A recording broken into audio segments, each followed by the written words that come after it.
Hey guys, I just wanted to show you something I found here. It's still day 80. I know this is going on day 81, but I already uploaded day 80. Anyway, a little problem with the new airbox, or I should say the parts. Nothing to do with the new filter. That works great. But I was driving today, and this was the first time I really drove with the new filter in place. And when I had the old Ghetto thing on, which was open, I could hear the engine a lot more, obviously, because I didn't have the box. And it was just an open cone. So I heard the supercharger and, all that a lot more easily. And normally with this airbox here, the whole point of this is to have the open cone and to have this flap here that opens so you get air coming in through here above 4,000 RPM. Normally at the 4,000 RPM point, the sound changes and you get a little bit of a performance boost. But when I put this on, not only did it get noticeably quieter, obviously, because I was used to that open cone for the week, but I couldn't hear the shift at 4,000. It sounded exactly the same, and I couldn't feel any performance difference. So it led me to believe that, well, maybe I screwed up, maybe I didn't put that electrical connection back, or maybe I didn't reconnect the vacuum line correctly, whatever. My thought was, this ain't opening, and I was right. I just revved it up here and checked, and it is not budging one bit. So obviously I took it back off, checking everything out here. I apologize if the wind is kicking in. I'm trying to shield the phone here. This iPhone is just terrible recording with wind. I mean, it's just a little tiny breeze. Sounds like a hurricane. Anyway, checked everything out. I had everything connected correctly. Kind of hard to screw that up. So I went and checked the lines. How it works is this is the vacuum feed line coming from the engine. This supplies vacuum pressure. And it goes down into, let's see if I can see it for you here, into that canister right down there. And it's basically like a big battery. You got the intake line here, and that's pulsing with the engine, so it's not very smooth. And what the canister does is just provide a buffer. It's a big reservoir. So then the left line there coming out, it's a smoother vacuum. So then it goes down and it comes to this solenoid right here, and that's actuated by the engine computer at 4,000 RPM. It tells this solenoid to open up and it lets that vacuum through. And then it goes on over here to the top side where this is a little bellows, like an accordion. And when the solenoid opens up, it deflates that bellows, so it sucks it closed and actuates a little arm. And you can see the arm, if the camera will get it.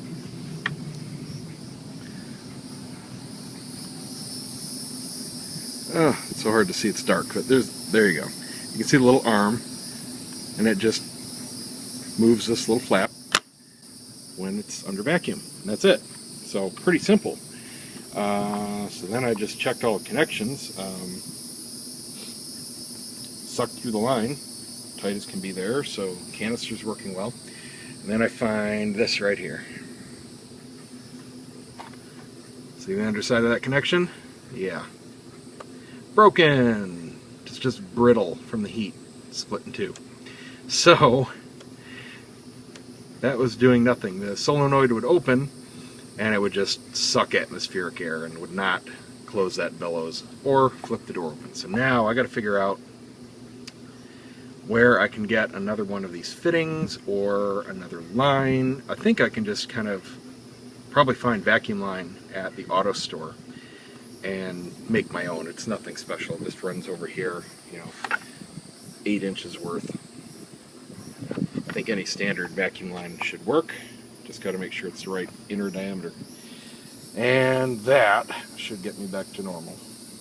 Alright, let's continue on with the real day 81 video now.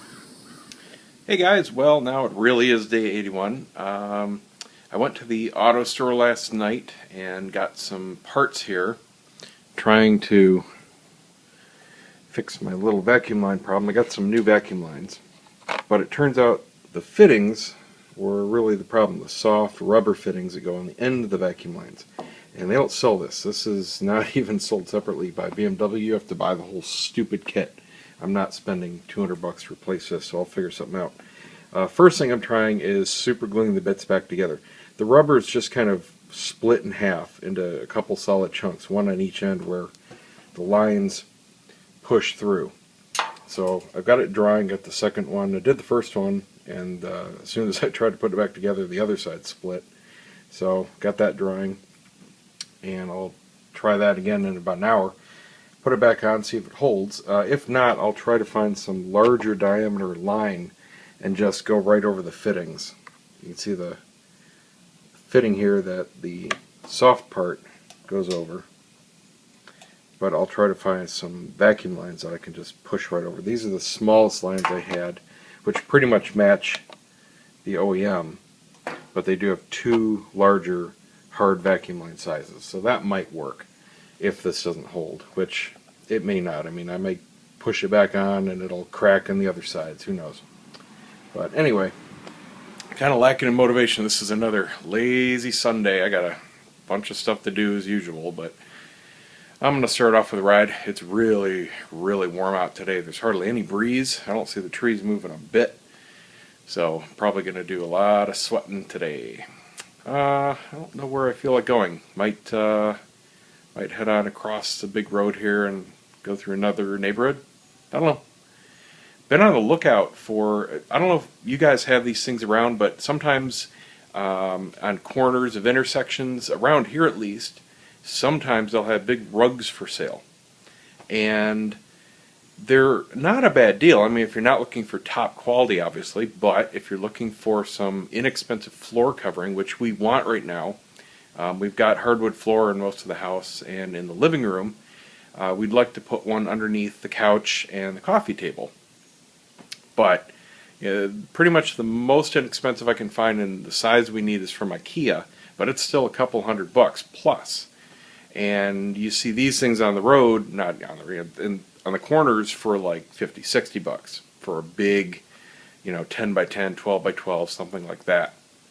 So we've been on the lookout for them for a couple months now, and I don't know if it's just a summer thing or what, but we haven't seen them. Now, the one time we actually want to use them, we can't find them. So might take a trip down and just check out a couple of the corners that I've seen them before at and see if they're there. Let's go.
Well, no rugs.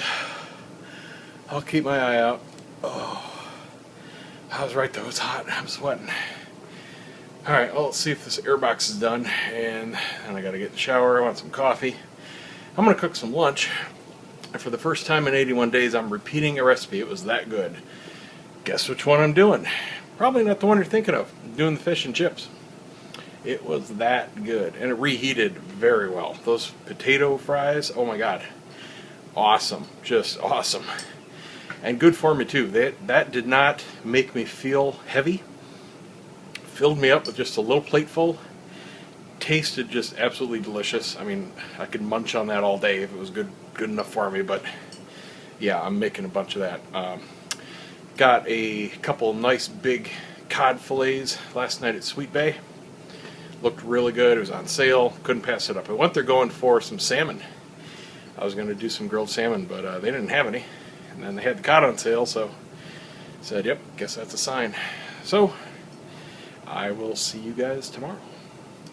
Oh, just a quick note here. I think I figured out why this broke in the first place. Look at the bend in that soft fitting. That's just a natural way it lays. The vacuum line is stiff, so it can't make a 90 degree. And this just has a natural twist in it because it's got to go around this corner real quick. And that's exactly where it broke. You can see the seams there where I put the super glue. It just, over time, from that stress bend, just snapped it in half. I think the glue held. I'm going to let it sit here another couple hours like it is. And we'll see if it starts to come apart again. I'm going to look for larger line anyway to replace these because it's not going to hold forever. It'll probably just split the rubber further away from the glue. But at least I figured out why it happened. Just poor engineering. That's the bottom line. See ya.